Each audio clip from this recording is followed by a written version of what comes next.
में आपका स्वागत है। हम आपको इस अंक में ऋषि मुनि तपस्वियों के से साक्षात आपको से रूबरू कराते हैं।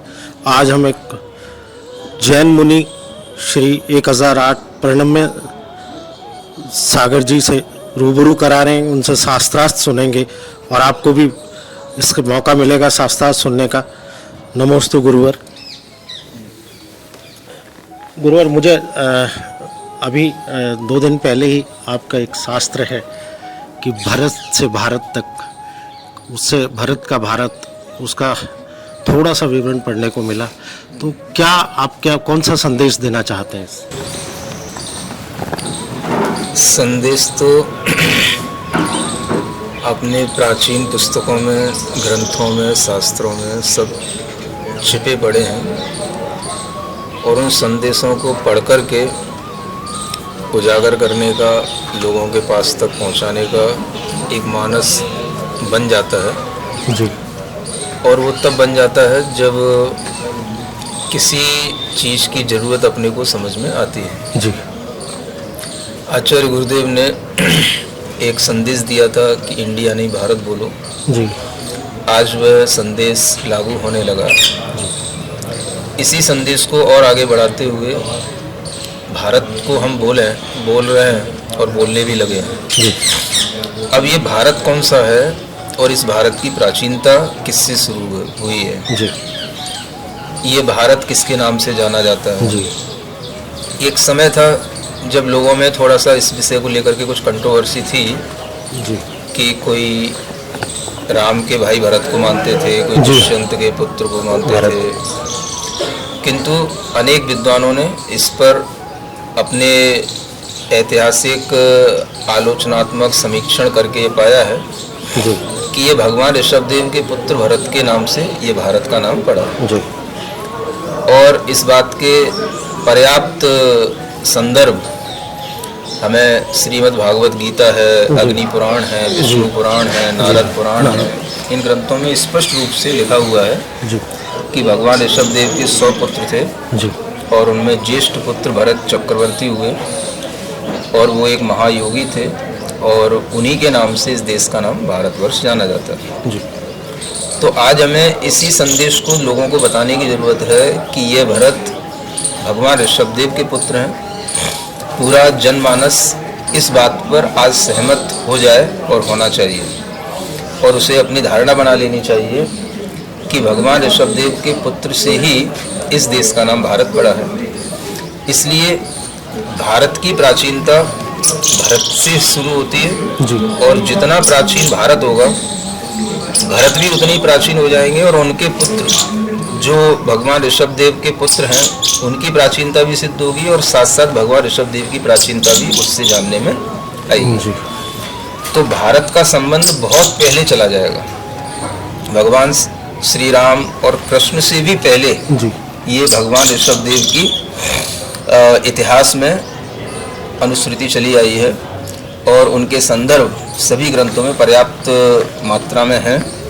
तो भगवान ऋषभदेव की प्राचीनता से ही हम इस भारत की प्राचीनता को जोड़ने का एक जनमानस जब तैयार करेंगे तो लोग अपने आप में गौरवान्वित होंगे कि भारतवर्ष बहुत पुराना है जी। यहाँ की सभ्यता, यहाँ की संस्कृति बहुत पुरानी है और अन्य देशों से भी ज़्यादा ये भारतवर्ष की संस्कृति प्राचीन है। क्योंकि भगवान ऋषभदेव ने जब ये कर्म भूमि का युग शुरू हुआ था जी। तब 80 मसी कृषि आदि 60 कर्मों की व्यवस्था बताई थी जो आज भी ज्यों की तो चल रही है। तो इसी व्यवस्था के अनुसार पूरा जनमानस का जीवन चल रहा है। इसलिए भगवान ऋषभदेव की प्राचीनता को भारतवर्ष के साथ जोड़ने का एक भाव प्रत्येक जनमानस के अंदर आएगा तो वे गौरवान्वित होगा और अपने शास्त्रों का खुद ही समर्थन करते हुए उसे प्रसन्नता महसूस होगी कि हमारे शास्त्रों में जो बातें लिखी हैं, छुपी हुई पड़ी हैं, उन्हें हमने कभी गौर से देखा नहीं जी। तो वही गौर से दिखाने के लिए यह संदेश आज हम लोगों को दे रहे हैं कि भगवान ऋषभदेव के पुत्र भरत के नाम से इस देश का नाम भारतवर्ष पड़ा। जी। आपके गुरुदेव श्री विद्यासागर मुनि जी प्रधानमंत्री जी से मिले थे, उन्होंने भी यही संदेश दिया था कि इंडिया नहीं भारत कहा जाए, हाँ उस संदर्भ के पता थोड़ा सा विवरण देंगे? हाँ, वो संदर्भ शब्दों को इंग्लिश और हिंदी को लेकर के था। जी तो वो ये कहने का था कि इंग्लिश में जो हम इंडिया भारत को बोलने लगे, जी तो ये हमने एक तरह से भारत जो शब्द की अपनी सार्थकता है, जी और भारत शब्द जो अपने आप में एक भावना होता है, दीप्ति प्रकाश तेज को बताने वाला है, जी उसको अपन इंडिया, इंडो शब्द से जो इंडिया बना, इससे अपन ने जोड़ करके अपन ने इस भारत की गरिमा को गिरा दिया। जी तो वो काम आचार्य गुरुदेव ने किया और इस संदेश को सभी लोगों ने स्वीकार किया। आज प्रधानमंत्री जी, राष्ट्रपति, सभी अपने जो कोई भी उनके आपसी कम्युनिकेशन होते हैं और भी इनविटेशन पहुंचते हैं, उसमें उनमें ये सब भारत शब्द आने लगा है। तो ये बहुत ही प्रसन्नता की बात है और सबके लिए बहुत ही आशीर्वाद और धन्यवाद की देने की बात है। गुरुवर, प्राकृतिक भाषा से आपका तात्पर्य क्या है? उस थोड़ा सा। प्राकृत भाषा एक अत्यंत प्राचीन भाषा है जो पहले जनमानस में बोली भाषा के रूप में रहती थी। भाषाएं दो तरह से चलती थी। पहले आपस में लोग संवाद करते हैं और एक होती है जो लिखी जाने वाली भाषा होती है, जो किताबों में लिखी जाती है। तो जब किताबों में कोई चीज़ लिखी जाती है तो उसकी एक अपनी व्याकरण होती है। बोलने में जैसे हम लोग कुछ भी अपने हिसाब से अपनी भाषाई शब्दों को इस्तेमाल करते हैं, तो जो हम अपनी प्रादेशिक भाषा के रूप में अलग अलग जगह की, जैसे मागधी भाषा है, ब्रज भाषा है, मारवाड़ी है ना, तरह तरह की ये जो भाषाएं होती हैं, तो इन शब्दों की अपनी जो ये बोलचाल की जो पद्धति है, यही प्राकृत कहलाती है। प्राकृत माने जन सामान्य की चीज, मूल। हाँ, तो ये जन सामान्य की चीज मूल होती है। फिर संस्कृत में हम नियम बांध देते हैं जी कि आपको राम नहीं बोलना, राम है बोलना। राम है। समझ आ रहा ना, राम नाम की कोई चीज नहीं होती है। जी तो राम है बोलेंगे तो वाक्य शुरू होगा।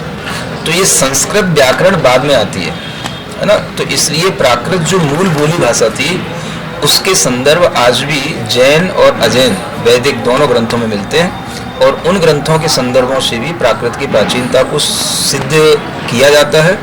और वही चीज का प्रवाह आगे बने, इसलिए हम प्राकृत भाषा पर भी जोर दे करके लोगों को प्राकृत भाषा पढ़ने, पढ़ाने और प्राचीन शास्त्रों का अध्ययन करने की प्रेरणा देते हैं। तो ये प्राकृत भाषा से ही हमारी प्राचीन भाषा पद्धति जो है वो परंपरा से बनी रहेगी। तो संस्कृत भी उसके साथ आगे बढ़ती रहेगी, इसमें कोई विरोधाभास नहीं है। लेकिन जो कुछ भी चीज़ें इस भारत देश के अंदर हैं, भिन्न भिन्न भाषाओं में, भिन्न भिन्न स्थानों में, भिन्न भिन्न आचार विचारों में भी, एक विविधता में भी एक एकता की समायोजना करते रहना, यही जो है तीर्थंकरों की अनेकांत धर्म की विशेषता बताई गई। गुरुवर, एक थोड़ी सी जानकारी, थोड़ा सा शास्त्रार्थ आज के युग के लिए, जिस तरह से मौलिक सिद्धांतों का थोड़ी गिरावट आ रही है, तो उसमें आप क्या संदेश देना चाहिए? हाँ, व्यक्ति के मौलिक सिद्धांत कहो, नैतिक चारित्र कहो, उसमें जो गिरावट आने का प्रमुख कारण आज अगर है तो ये है कि जो हमारी शिक्षा पद्धति है उसमें संस्कारों पर ध्यान नहीं दिया जाता है। जो पहले गुरुकुल की पद्धतियाँ होती थी, उनमें संस्कारित शिक्षा होती थी, वो अब बिल्कुल ही लुप्त हो गई है। शिक्षा का उद्देश्य सिर्फ जो है जॉब करना और बड़े होकर के बस बड़े बड़े पैकेज के लिए बड़ी बड़ी कंपनियों में अपना किसी न किसी तरीके से इंटरव्यू दे करके और उसमें अर्निंग करना, कुल मिलाकर के रह गया। तो आज इन नैतिक मूल्यों की गिरावट का सबसे प्रमुख कारण है हमारी शिक्षा में संस्कारों की कमी। और वो भी इसलिए आ गई क्योंकि हमारे सब बच्चों के हाथ में एक मोबाइल आ गया जिसमें दुनिया समेट करके आ गई। और उस मोबाइल के प्लेटफॉर्म पर सब बच्चे इतना अट्रैक्ट इसलिए भी हो जाते हैं क्योंकि उन्हें सारी वो चीज़ें एक साथ दिखने को मिल जाती हैं, सुनने को मिल जाती हैं, जिन्हें उनके अंतस में वो कहीं ना कहीं संस्कारों में छिपी होती है। तो आज के बच्चों के लिए अगर हम मोबाइल से उन्हें थोड़ा सा दूर रखें, जो भी स्कूली शिक्षाएं हम जब हम देते हैं, स्कूल की शिक्षा जब तक बच्चों की चलती है तब तक तो उनके हाथ में कभी टच स्क्रीन वाला ये मोबाइल आना ही नहीं चाहिए जो नेट से कनेक्ट रहता है। उन्हें अगर ज़रूरत पड़ती है तो केवल उस मोबाइल की जिससे वो केवल अपने माता पिता से या किसी से अपने अभिभावक से संपर्क रख सकें। तो जो इतनी सी अगर ये एक पद्धति स्कूलों में लागू हो जाए तो हम इस नैतिक पतन से अपने बच्चों को बचा सकते हैं। तो यही चीज़ आज के समय में बहुत ज़रूरी है। ये बातें माता पिता चाहते हैं, लेकिन स्कूलों में जब तक रेस्ट्रिक्शन नहीं होगा तब तक ये सब चीज़ों को हम बच्चों तक नहीं पहुंचा पाएंगे। तो स्कूलों में आज ये चीज़ें शुरू हो गई कि हम बच्चों को मोबाइल के माध्यम से शिक्षाएं देते हैं, उन्हें हम क्लासेज अटेंड कराते हैं। तो ये सब चीज़ों के खुलासा होने के कारण से ही बच्चे मोबाइल के बहाने धीरे धीरे अपने गिरावट में आ जाते हैं। तो इस चीज़ को हम अगर थोड़ा सा ध्यान दें और टीचर लोग और प्रिंसिपल लोग जो स्कूलों के होते हैं वो अगर इन चीज़ों पर ध्यान दें तो बच्चों का जब तक स्कूलिंग टाइम रहता है तब तक उनको बचा करके रखेंगे तो बच्चे संस्कारित बने रहेंगे। आज के संदर्भ में भारत में एक हिंदू राष्ट्र की बात बहुत तेजी से ऊपर आ रही है, उस पर आपके विचार जानना चाहूँगा। अब राष्ट्र तो राष्ट्र ही होता है और जहाँ तक ये जो हिंदू है तो शब्द तो ये हिंदुस्तान से ही है, हिंदुओं का स्थान हिंदुस्तान कहलाता है जी। तो ये स्थान से रिलेटेड शब्द है, ये किसी कास्ट या कम्युनिटी से रिलेटेड नहीं है जी। ये सिंधु से बना हुआ हिंदू शब्द है जी। और सिंधु नदी को ही जो फारसी लोग होते थे वो साकोहा बोलते थे जी। है ना। हिंदू को भी वो इंडो बोलते थे, इंडस। हाँ, और साकोहा बोलते थे। तो उसी कारण से जो सिंधु के कारण से इसका नाम हिंदू पड़ा। हाँ, तो सिंधु की सीमा के इस पार का जो स्थान है वो सारा हिंदुस्तान कहलाने लगा। तो हम इसको एक क्षेत्र वाइज देख करके चले, है ना, तो इसकी व्यापकता ज़्यादा होगी और इस तरह से क्षेत्र वाइज कहने से किसी को कोई आपत्ति नहीं होगी। अन्य लोग भी जो यहाँ रहते हैं उनको भी इस मतलब इसको बोलते हैं एक पॉइंट ऑफ व्यू। मतलब हम किसी चीज़ को जब रिप्रेजेंट करते हैं तो उसको समझने या सोचने का तरीका जी। तो अब हम किस कॉन्टेक्स्ट में कौन सी बात बोल रहे हैं। अगर हम इस अपेक्षा से बोलें तो यही सापेक्षवाद का सिद्धांत है ना, आइंस्टीन का सिद्धांत था और यही सापेक्षवाद का सिद्धांत तीर्थंकरों का अनेकांतवाद का सिद्धांत है। तो हम किस अपेक्षा से क्यों कह रहे हैं। अगर हम उस हिंदू शब्द को और व्यापक बनाना चाहते हैं तो हम इसको कास्ट वाइज ना करके एरिया वाइज जी, है ना, बताना शुरू करें। तो इस कॉन्टेक्स्ट में अगर हम बात करेंगे तो कोई कंट्रोवर्सी कहीं नहीं होगी और सब लोग गौरव से कहेंगे हम हिंदू हैं, इसमें कोई दिक्कत नहीं। सामान्य योग से कुछ विशेष है।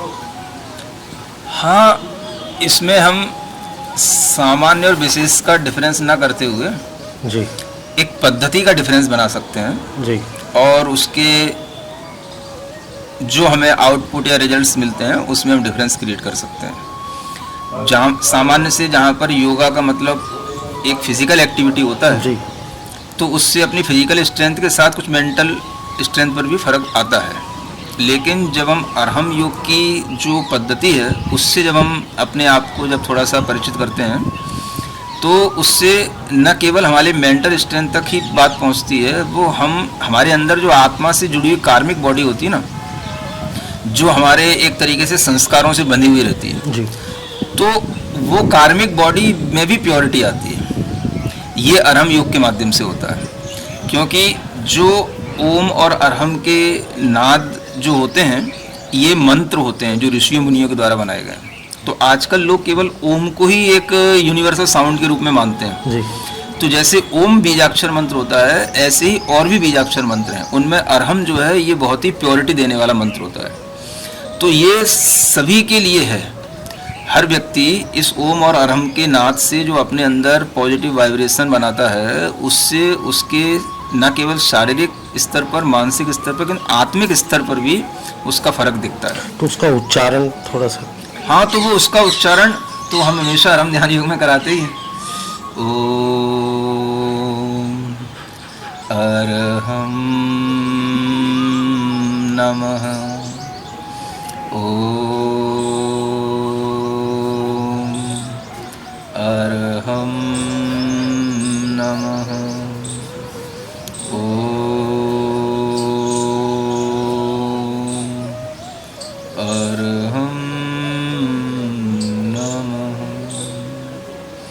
आप 5 मिनट इस तरह का उच्चारण करो, फिर देखो आपके अंदर कितनी एनर्जी, कितनी फ्रेशनेस आती है। अंत में आज का युवाओं के लिए आपका संदेश। युवाओं के लिए संदेश यही है कि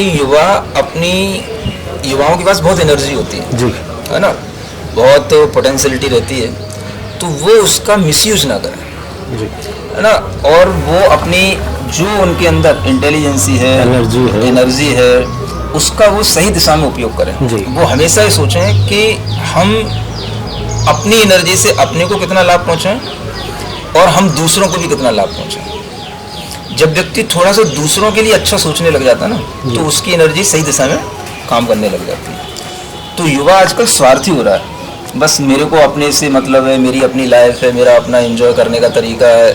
ये जो सेल्फिशनेस आती है, ये युवाओं के लिए बहुत डेंजरस है। तो जब युवाओं के अंदर ये थिंकिंग आने लगे, है ना, कि हमें दूसरों के लिए भी वेल बीइंग के लिए जीना है ना, दूसरों के लिए भी अच्छे के लिए जीना है, दूसरों का भी हमारे माध्यम से कुछ अच्छा हो सके, अगर इतनी सी सोच युवा बनाने लग जाएगा ना, तो उसके जीने का तरीका बदल जाएगा और सब कुछ अच्छा होने लग जाएगा। नमस्ते गुरुवर। आपके अपने वस्त्रम शोरूम में आपका स्वागत है। यहाँ आपको मिलेगा शादी के लिए बेहतरीन कलेक्शन, चाहे वो पुरुषों के लिए हो या महिलाओं के लिए, पारंपरिक प्रतिधान से लेकर मॉडर्न डिजाइन तक। हमारे पास है एक शानदार रेंज जो हर खास मौके को और भी खास बनाए, और साथ ही आपको मिलेगी फ्री कस्टमाइज्ड टेलरिंग सर्विस, ताकि आपका हर आउटफिट आपकी परफेक्ट फिट में हो। वस्त्रम शोरूम शहर के प्रमुख स्थानों से जुड़ा हुआ है, चाहे आप किसी भी दिशा से आ रहे हो। यहाँ पर बड़ी और सुरक्षित पार्किंग सुविधा भी उपलब्ध है, जिससे आपको गाड़ी पार्क करने की चिंता नहीं करनी पड़ेगी। तो इंतजार कैसा, आइए और अपनी शादी के सपनों को हकीकत में बदलें हमारे साथ, सिर्फ वस्त्रम पर।